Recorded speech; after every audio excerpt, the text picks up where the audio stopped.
do you have any information what's going to happen on 2012? I can tell you what I know what the agenda is based on what I was shown for fact back in 2008, 2009, and based on the things that I did, but it's not exactly... okay, well, obviously, a couple things. One, a lot of people speculate whether this is true or not, but I will tell you that this is fact, but I don't like being the doomsday guy. I really don't, because my beliefs are more on the positive side, but... the depopulation agenda is definitely something that they are aiming for, reducing the population globally to 500 million. Okay. Okay.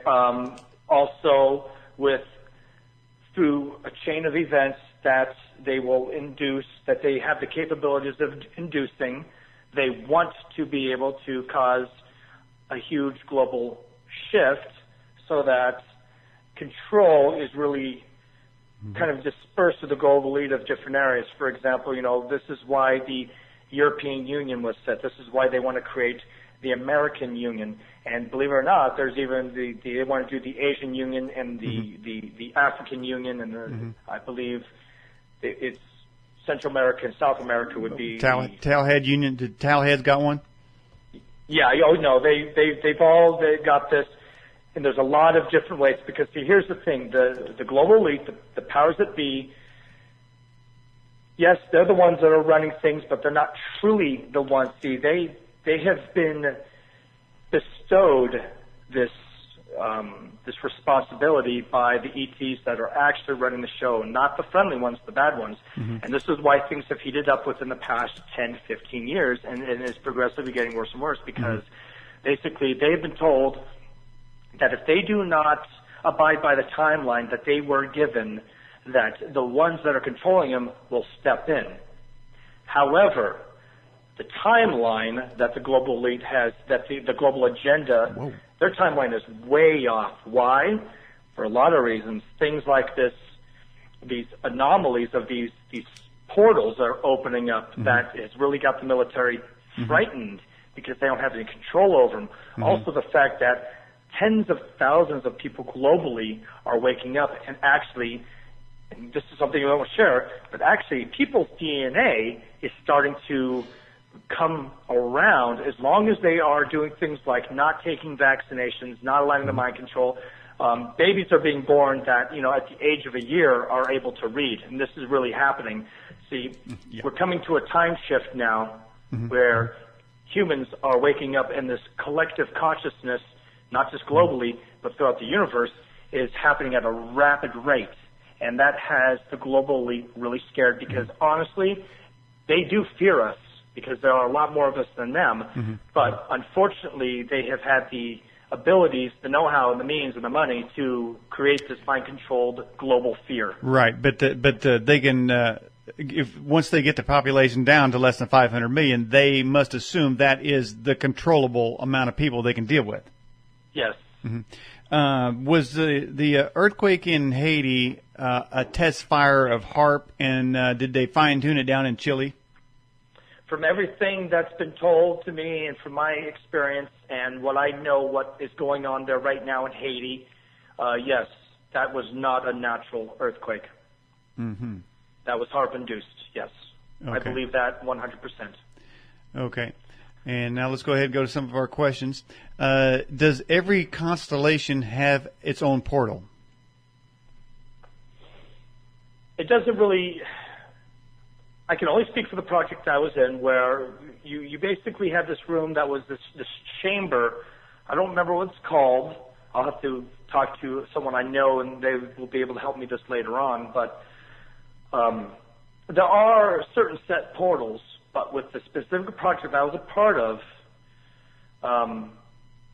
it was you could only go to another location where you could actually, another location where there was another Seagate, another one of these, what's known as the Seagate, the portal. And it wasn't a energetic portal. We're talking about actual technology, something you could touch. As far as what that question is, that sounds more like something that would be part of Project Stargate. I'm throwing that out there. Have you ever met any robot soldiers? Yes. And what is their assignment? And have they ever made it? Have they ever made it to top side? Are they in a military contingent now, or are they as you said earlier, sort of in a reserve waiting to be activated? Most are in standby, but they have been doing field tests for a number of years in campaigns, black ops, or sometimes just more of a like a demonstration. Okay, are they mechanical, biological creations, or are they clones? A little bit of both. The fourth generation super soldier program are more biogenetic. We're talking human, but with a lot of machinery. That is what is part of the reason what is so unfortunate was happening with Haiti and this HARP thing, because one of the operations that was a part of called Operation Spyglass is in full effect around there, and basically that is harvesting humans for a number of things: spare parts, experimentation, and food resource. Wow. Okay, for one, I'm not going to be somebody's spare part. So when they come knocking, I start blasting. But let me ask. Very good, because that's what I'll do too. When you said it has the basic robot super soldier has some biological parts, some mechanical parts, and the deep question we want to get to on this program is, Aaron, do they got bad breath as well? Do they have bad breath? Yes. Not the ones that I've encountered. Okay, well that's a very important question, because in the movie Terminator, their cyborgs were equipped with bad breath to fool the people. All right, we have this question here for you, Aaron. What do you think about the Norway spiral? I've heard so many different theories on that, and I will just say what my theory is, and it's only a theory. I have to be sure people understand that. I think it was a sign. I think it was a good sign. A lot of people are saying it was HARP. Some people saying it was a distraction for something else going on. But for me, it really seemed like almost like a calling card, if you will. Because if you get enough people together, and this has actually happened where there's been enough people that have gotten together with positive energy and have meditated to where they have actually caused certain levels of the frequency, or I'm not sure if I'm using the right word, but of the ether, the energy field around the Earth, to actually shift. This actually happened in 9/11, where they took readings of the magnetic field, but it had moved in such a way because of the horror and the negative energy that people felt when 9/11 happened. Yeah. This could have been, and I feel, in my opinion, that these mysterious portals opening up are somehow a sign or somehow an effect that's happening with this massive, highly advanced collective consciousness, and this awakening that's happening of people not just on the physical level, but really in the psychic level. Okay.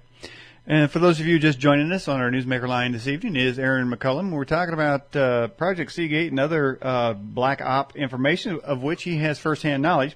And don't forget, after the broadcast, click on our various links on the Edge's website there. If you do any shopping at Amazon.com, please click through the Edge. Doesn't cost you anything. It helps support the bandwidth, which is immense because we have, or one of the few shows out there with live streaming video.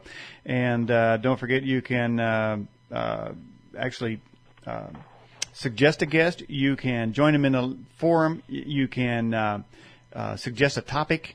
There's so many ways, and you can become an Edge correspondent, and you can send videos to us in short clip videos, which we have up there too. So don't forget to join or look at the Edge, edgetube.net. A question on the Fast Blast I saw come flying through there, Aaron. Back to these soldier creations.